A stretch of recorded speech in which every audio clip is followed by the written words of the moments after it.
What's the deal, YouTube? It's your boy Big P on the block. You already know how I rock.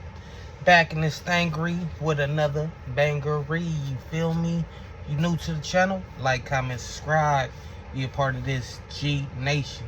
It's a G Nation. If you win, use a G, my friend. But let's get straight to it, man. Whole lot of stuff to get into. Whole lot of things to talk about. But it's overreaction Monday. Monday Night Football just went off. The Cowboys are terrible. So let's start there with the Cowboys. This is why the Cowboys should not have paid Dak Prescott the money. They waited, they caved. Why did they cave? This was supposed to be a show me year. Dak Prescott been in the league, 8 or 9 years already. He has 2 playoff wins. You paid him already. What was that? He got paid 40 plus million. Now you're getting 60. Now the Cowboys are tied to him for another 4 more years. 4 more. Instead of seeing, okay, Dak Prescott, you want the money, we'll make you the highest paid player in the NFL. But you're going to have to show me something this year. I will give you a, undisclosed handshake. Hey, if we get to the NFC Championship game or even the Super Bowl, you can get all the money you want. But you did it. And now you got a 3-7 record. One of the worst teams in football right now. One of the worst. Could have been in the business to get you could have been in the running with this play of Dak, because Dak didn't play good before he got injured. Let's not get that twisted. He wasn't good before he got injured. Yeah, people go say, oh, he got injured. He wasn't good when he was healthy. He wasn't good. I'm just saying. Now, instead of getting a good draft capital, because I would have shipped Micah Parsons, because he coming up next year. Y'all going to have to pay him. You already paid Dak. You already paid CD. Now, the team is talentless. And it looked talentless because all this big money is going to these big name players. Dak Prescott could have got that money somewhere else. Y'all could have beefed up the defense. Get some linebackers in this year's draft. Get another edge rusher to complement Micah, because, yeah, DeMarcus Lawrence is cool, but he getting up there and a little bit long in the tooth. I blame this on Jerry Jones. Jerry Jones couldn't leave well enough alone. He wanted, he had the big Tyson fight at Jerry World, which was a complete embarrassment. Don't see why anybody tuned into that fight. But I digress. He wants the name mentioned in the news. Good or bad. But right now, it's real bad. Real bad. Why? Because y'all one of the worst teams in the NFL. Why? Because you overpaid for an average quarterback. Why? CD was worth every penny. But guess what? You think he is happy right now? Yeah, he's sitting on a large amount of cash, but guess what? He would rather be winning. Y'all went 3 years, 12-5, 12-5, 12-5. I guess y'all peaked. I guess they squeezed every ounce of lemon. Every ounce of juice out the lemon. This is horrible. I usually troll Cowboy fans and be like, them cowgirls, and how about them I can't do that. Because it ain't even nothing to hate on. It's sad. And I sympathize for you. I sympathize with you. Because, oh my God. Emmitt Smith. What's his name? Michael Irvin. Even Dez Bryant. Troy Aikman, they sick to their stomach. They haven't been competitive, competing for championships since them guys was in there. Not Dez Bryant, but the other three.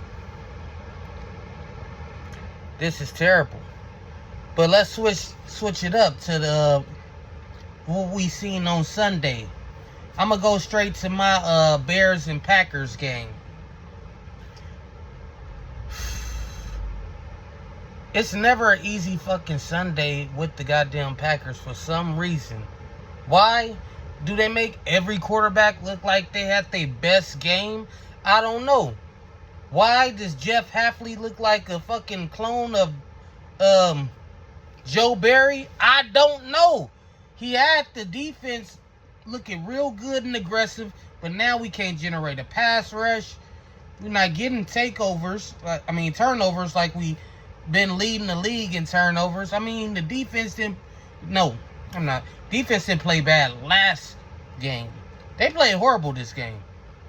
For a struggling rookie quarterback, he had damn near 70 yards in the first half. Probably 60-some yards in the first half just by scrambling. He didn't throw no touchdowns, granted. He didn't throw no interceptions. But this was a boost of confidence he got against playing y'all now. Or playing us. This is crazy. We still put the nail in the coffin, but we gave him a little bit. We gave him a little hope. Because we got to play these dudes again. And guess what? When we do play them, they be like, we was there. We can beat them. So, unless some stuff really get fixed on defense, Jordan Love, he threw a pick. I wanted to see, because on my last video, I see a clean game, 2 touchdowns, about 250 yards plus, no turnovers, and completing 60, in the high 60s in completion percentage. He did everything besides the goddamn no turnover. He had to.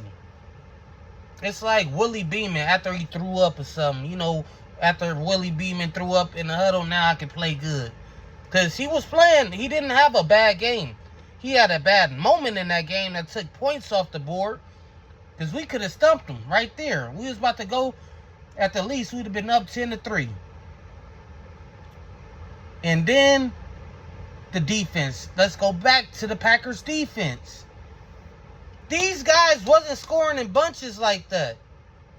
Every drive they had damn near took up 4 to 5 minutes. They dominated time of possession. So when you can't get off the field and you keep the other opposing quarterback on the sideline, of course, it's going to look closer than what it is. But let me not take away from Caleb, because he did play good. He haven't played good in recent, but this game he particularly played good. You know why? Because they simplified the offense. It was a lot of screens, a lot of first reads, a lot of checkdowns. If you don't see it, go run. And that's what I seen that was in the game plan. The game plan was simple. Read, react. Then, as he started getting more confidence, they start taking more shots down the field. You start seeing a little bit of glimpse of the Caleb Williams used to see at USC. Because coming into that game, some of his teammates and some of the coaching staff was trying to bench him, or was talking about benching him for his own good. I noticed the season of giving and all that, but we gave that boy life. We gave the Bears sweet breath. Ooh, they blew life into them dudes because they was dead. This might have killed them spiritually for the season, because you know they ain't making the playoffs. But it gave them hope for what Caleb Williams can look like in the future. Now let's go. No, I'm moving fast, but the Detroit versus Jaguars. They first 7 possessions, these dudes scored. They was getting busy. They put up 52. Mind you, though, I don't have no bias because I'm a Packer fan. They was playing the backup quarterback.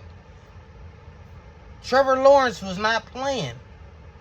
And the Jaguars suck. And they probably on the verge of firing their coach because it looked like the team quit on Dougie P.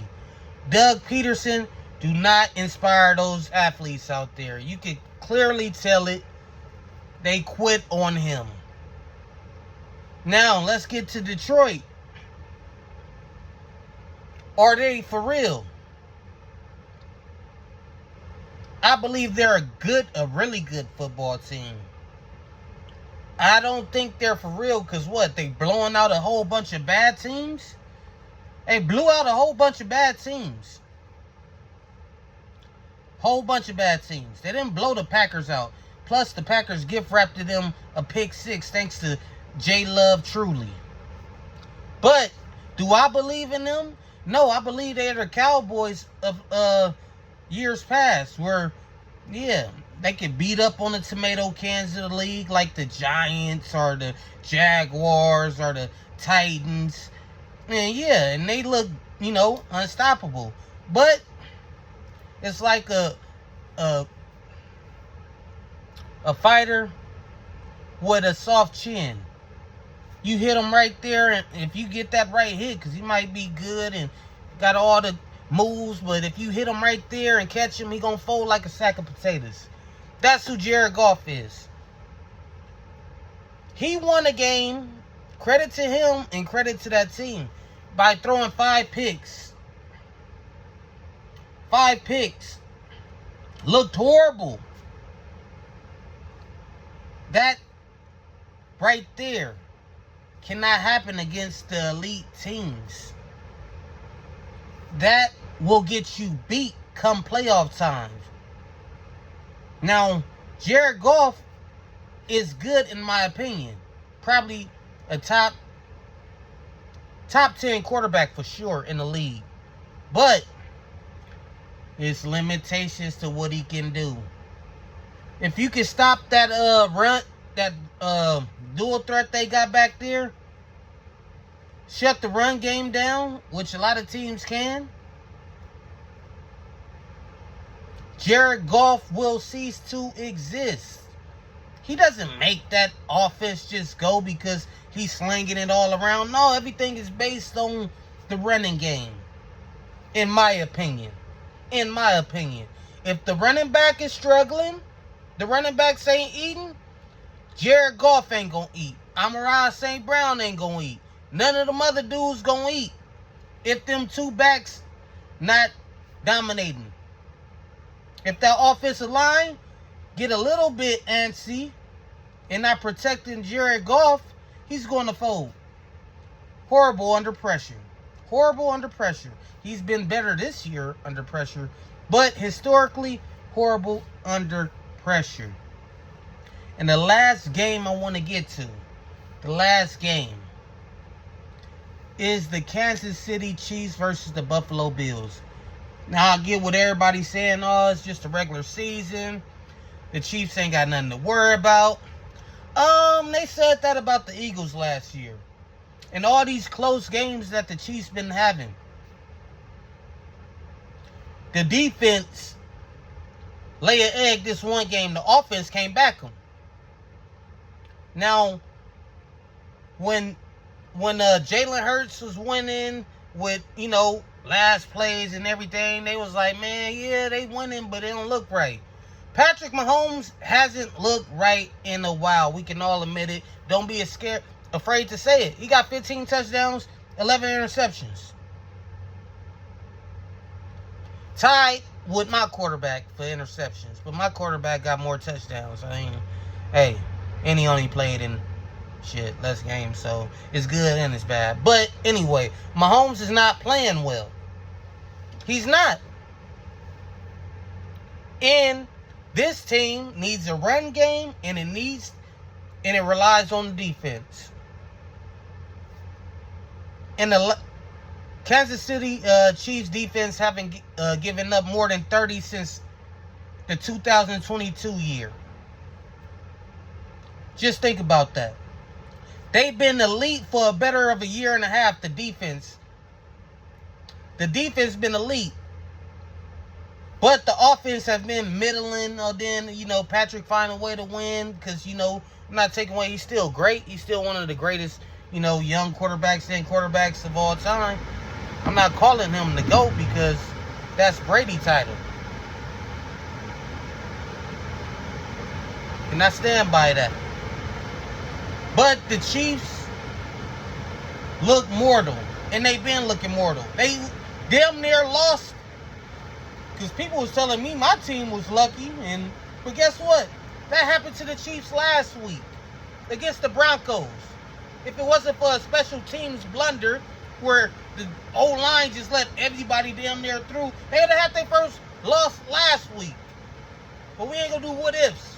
But let's not act like this Chief team is a world beater. They're on their last legs. They look like, and I can't even say that because Michael Jordan, even though people said he was on his last legs at the end of the second 3-P, he still got that championship. But that's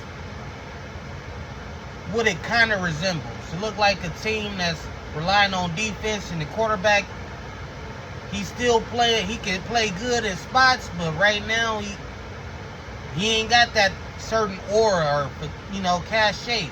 He's still a champion. He's still, people still, certain other teams definitely scared of him. But if you look at the last year and a half, or the last 2 seasons, the Kansas City Chiefs have won in spite of Patrick Mahomes. The defense come through, and Patrick, on occasion, provide a little bit of magic. But this year, like last year, he's struggling. People say, oh, he's going to turn on, flip a switch. Hey, man, that switch don't get flipped all the time. And this might be the year. But to the next one, y'all, I'm gone.